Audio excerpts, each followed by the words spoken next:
সুপ্রিয় বন্ধুরা, আসসালামু আলাইকুম। আজকে আমি আপনাদের শোনাবো সহিহ বুখারীর 434 নম্বর হাদিস।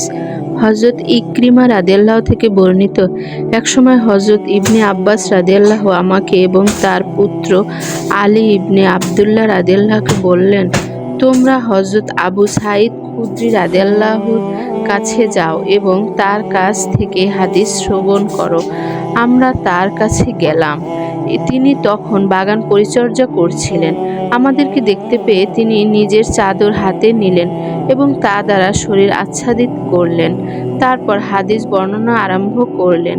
শেষ পর্যন্ত তিনি মসজিদে নববীর ভিত্তিপ্রস্তরের আলোচনায় এসে বললেন, মসজিদে নববীর ভিত্তিপ্রস্তর স্থাপনের সময় আমরা প্রত্যেকে একটি করে ইট বহন করে নিয়ে আসতাম, আর হযরত আম্মার রাদিয়াল্লাহু দুটো ইট বহন করে নিয়ে আসতেন।